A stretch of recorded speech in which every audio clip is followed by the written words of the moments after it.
All right, let's see what's going on over here. Is anything broken, Jeff? Not yet, but Chris is on it. Chris, what have you done with my Caterpillar?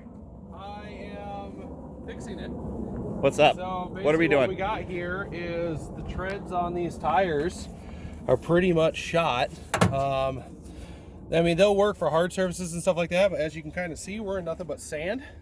So we need to get these things changed out. So our friends from the local tire shop actually have the correct tread that we want, which is more like this right here. Rather than having broken up pieces, we have more like paddle. They'll have more of a paddle tire style, which is great for sand and loose soils. Hey, Chris, So- in California, we call those sand paddles. Sand paddle tires. Yeah. We call You're them from sand. Michiana. Yeah, I know. I don't even know where that is. So we're getting those off.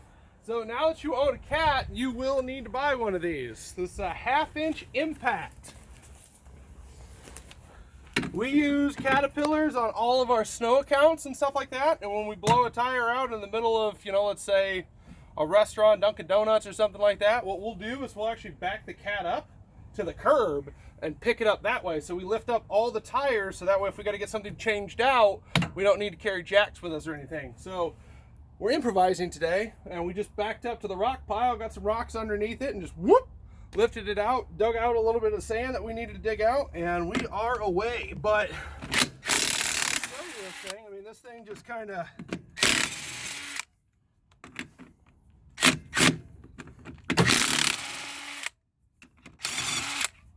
having this in your arsenal of tools on a job site. You're not gonna be down for hours and hours and hours here waiting on tools or paying some roadside crew to come out and fix it for you. I mean, just look at that. 20 seconds and we're done, and that's while I'm.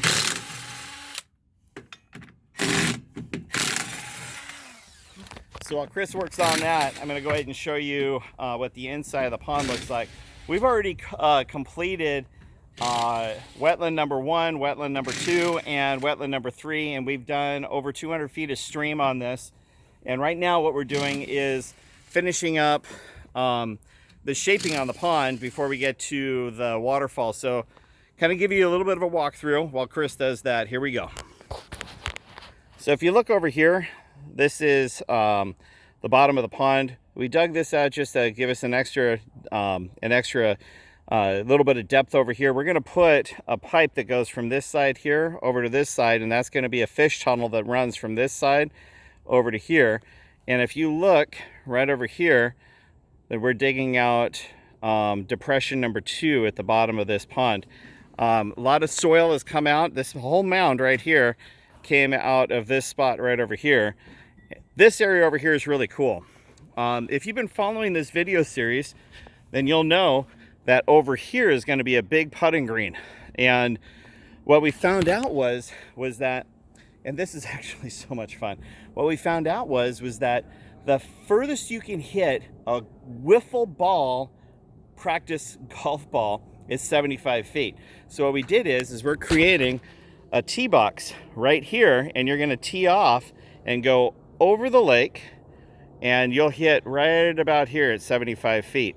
And so we've got a tee box over here. I was thinking about putting another tee box on top of the waterfall over here. We kind of nixed that idea.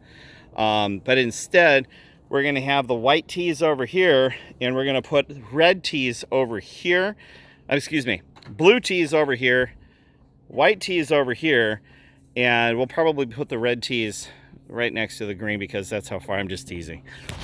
So this is where we're at right now. We're still digging and shaping out the bottom of the pond. We got a lot of earth removing, a lot of final shaping before we start to put the liner down. Waterfall is kind of starting to take shape. Chris has to change the tires on this Caterpillar. Really bad situation with these tires. They're like almost completely bald, but he got us a really great deal on them. Hey Chris, how much did you get for these things? Retail on those are about $191. I got them down to $130 even a piece. Plus mounting and balancing. Plus mounting is about $35 a piece. So we're in and out of it about what, 700 bucks? 700, yeah. Whereas you could very easily go $2,000 on a set of tires for a skid steer. So I've seen them. I've been looking online, and I have actually seen them up to $2,400. So he did a really great job. So if you want to see what these axles look like here without the tires on, this is what they look like. And Chris, big thank you for being our on-site mechanic. Love your hat. Where'd you get it? Caterpillar from Pond Ammonium. Right on. Okay, guys, so that's it for right now. I'm Carl with Columbia Water Gardens, and I'm here to remind you that field work on your Caterpillar matters, shaping your pond matters, putting in tee boxes in for putting green, that matters. Today, literally, everything matters. Happy ponding.